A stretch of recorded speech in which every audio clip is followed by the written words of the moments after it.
This is a reading from the poem of the Man God by Maria Valtorta, Volume 4, Episode 480, Jesus and the Samaritan Shepherd, 28th of August, 1946. I cannot say in which part of Samaria we are. We are certainly right in the middle of the Samaritan mountains, although these ones are not the highest. The highest ones, in fact, are farther south, with their steep tops rising towards the sky, which has now cleared up. The apostles are keeping as close as possible to Jesus while walking, but the path, a shortcut, does not allow them to do so very frequently, and the group forms and breaks up continuously. Many shepherds are in the mountains with their flocks, and the apostles apply to them to find out whether the path is the right one, to take them to the caravan track, which from the sea goes to Pella. Although they are Samaritans, they answer the questions without any rudeness. On the contrary, one of them, at a junction of paths, running in all directions and forking again in more branches, says, "I shall be going down to the valley soon. Have a little rest, and then we can set out together. If you should get lost in these mountains, it would not be a good thing." He lowers his voice and adds, "Highwaymen." And he looks around as if he were afraid that they might be close to him and threatening him. Then, when he is reassured, he says, "They come down from the slopes of Mount Gerizim and Mount Ebal, and they spread about in these days of pilgrimages, and they are always active, notwithstanding that the Romans reinforce guards on the roads, because there are always people who avoid busy roads to travel quicker, or for other reasons." "You have many rascals, eh?" remarks Philip with a meaningful smile.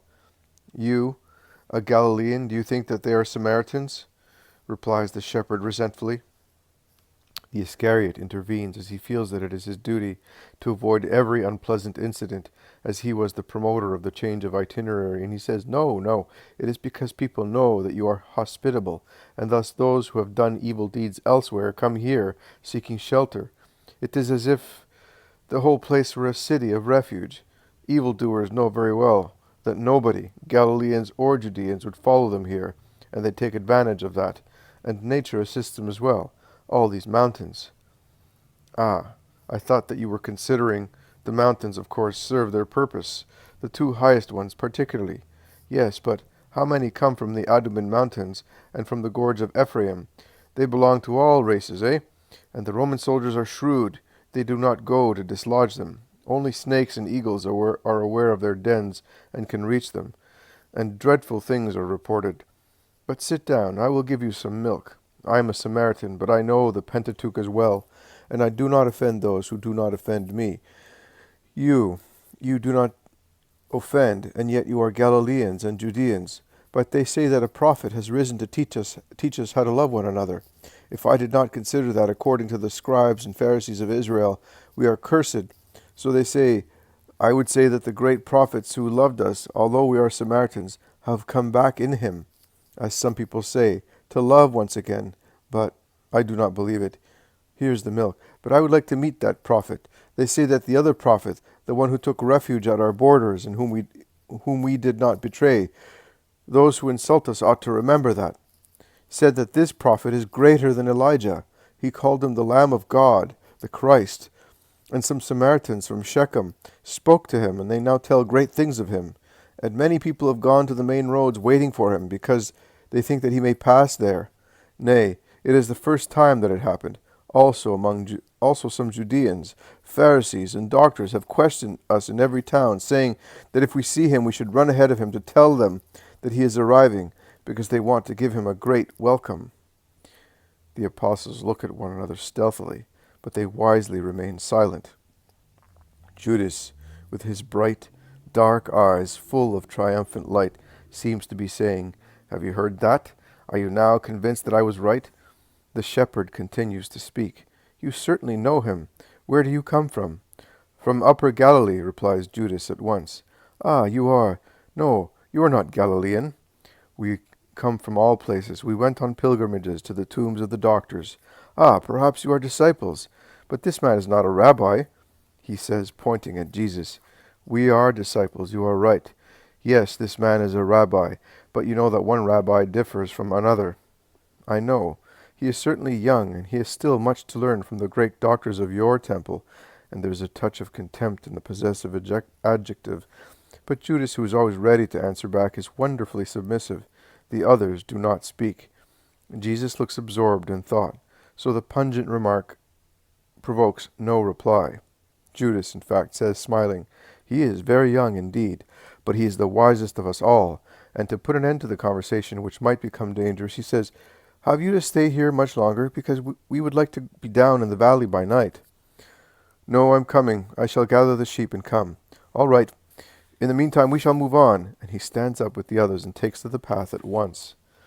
When a thicket is between him and the shepherd, he laughs and laughs, saying, "How easy it is to tease people! And are you now convinced that I was not lying, and I was not foolish?" "No, you were not lying, but you lied now." "Lied? No. How can you say that, Philip? I knew how to speak the truth, preventing it from becoming harmful. Do we not come from Upper Galilee? Do we not come from all places? Did we not go one day to venerate the tombs of doctors, and were pelted with stones? And did we not go near them also in our last journey towards Giscala? Have I perhaps denied that Jesus is a rabbi? Have I perhaps said that he is not the wisest of us all? In saying that, I was thinking, and my heart was rejoicing, that by saying we, I was offending the rabbis, who are all inferior to the master, although they do not think so, and I was making a fool of the shepherd.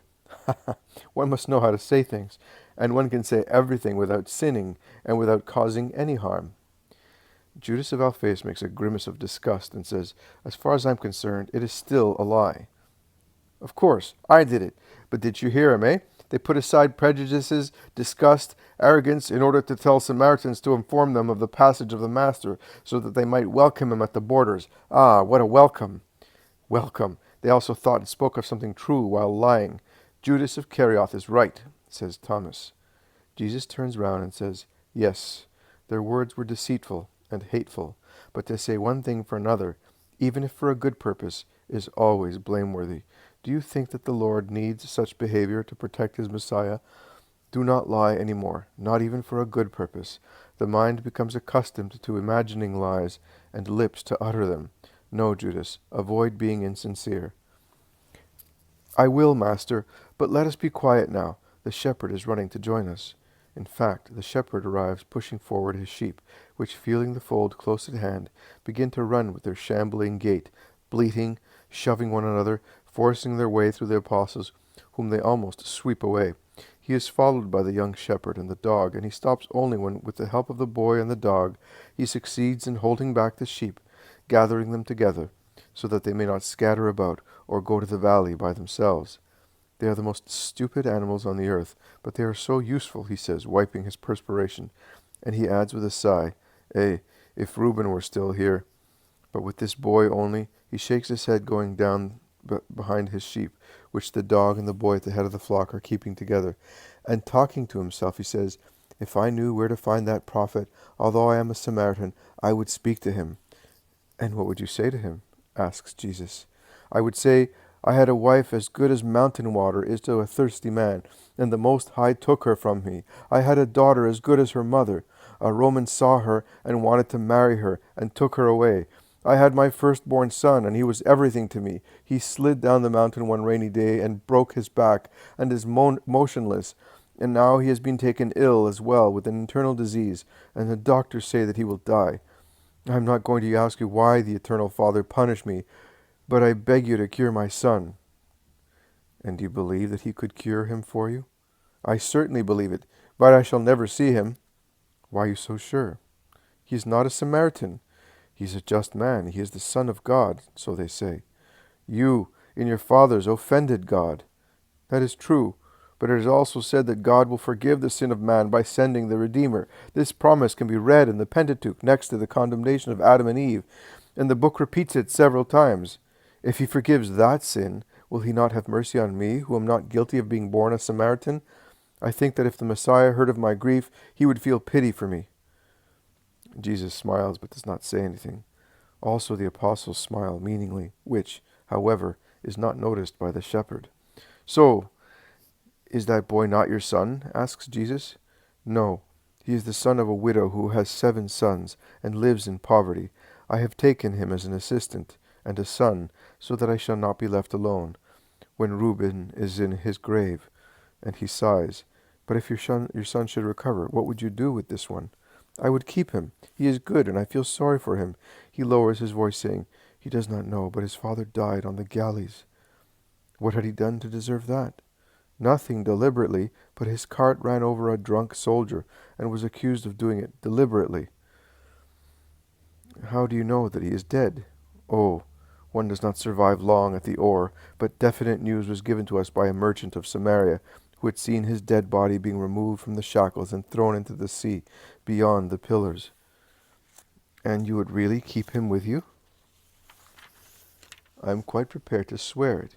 He is unhappy. I am unhappy, and I am not the only one to do so. Other people have taken the sons of the widow, who is now left with her 3 daughters. They are still too many, but it is better to be 4 than 12. But I need not swear. Reuben will die. One can see now the road, which is very busy with pilgrims, hastening to their halting places. It will soon be dark. "Have you a place where to sleep?" asks the shepherd. "Not really. I would like to say to you, 'Come,' but my house is too small for everybody. But the pen is large. May God reward you, as if you had given me hospitality, but I will go on until the moon sets." "As you wish. Are you not afraid of getting lost, of meeting wicked people?" "The poverty of my companions and mine will protect me against highwaymen. With regard to the road, I rely on the angel of pilgrims.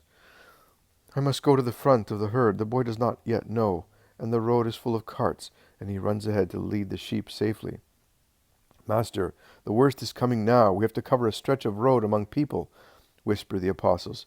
They are now on the road behind the sheep, which are proceeding in a line close between the mountainside, the shepherd's crook, and the alert dog. The boy is now beside Jesus, who caresses him. They arrive at a crossroad. The shepherd has stopped the herd, saying, "Here we are. This is your road, and that one is mine. But if you come towards the village, you will find a shorter one to go to the next village. Look, can you see that huge sycamore? Go as far as that, and then turn to the right. You will see a little square with a fountain, and after it a house, black with smoke. It is the forge. The road is beyond it. You cannot go wrong. Goodbye." "Goodbye. It was very kind of you, and God will comfort you." The shepherd goes his way, and Jesus takes his. The former is surrounded by sheep, the latter by the apostles, 2 shepherds in the middle of their flocks. They are now separated, concealed by a group of houses built between the main road, followed by the shepherd, and the lane which passes through a poor part of the village, the poorest, I think, silent, solitary. The poor people are already indoors, and the fireplaces in the kitchens can be seen through the half-open doors. Night is falling with the darkness of twilight. "We shall stop just outside the village," says Judas. "I can see some houses over there in the fields." "No, it is better to go on. There are different opinions." They reach the fountain. They rush towards it to wash themselves and fill their little flasks. There is the smith. He is closing his black workshop, and there is the road towards the fields. They take it. But a cry is heard from afar, from the village. "Rabbi! Rabbi! My son! Citizens! Come! Where is the pilgrim?" "They are looking for us, master. What have you done?" "Run. If we reach that wood, no one will be able to see us any more." They run across a field covered with recently cut hay. They arrive at a hillock, which they climb and disappear, followed by the voices, now numerous, and by people who have spread about outside the village, calling rather than looking, because not much can be seen in the twilight. They stop at the foot of the hillock. "It was the rabbi who went to Shechem. I am telling you, it could be but him, and he cured my Reuben, and I did not recognize him. Rabbi!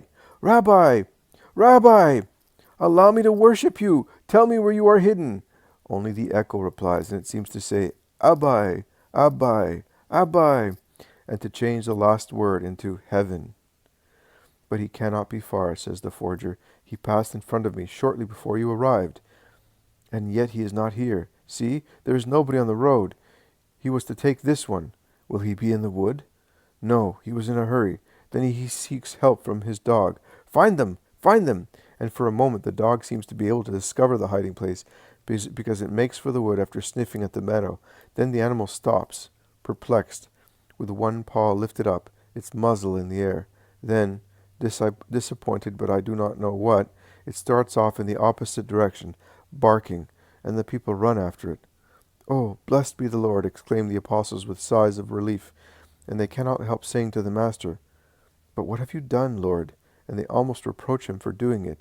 "You know that it is dangerous for you to be pointed out, and yet you—" And was I not to reward faith? And is it not a good thing that they should think that I am on the road which from Dothan takes one to Pella?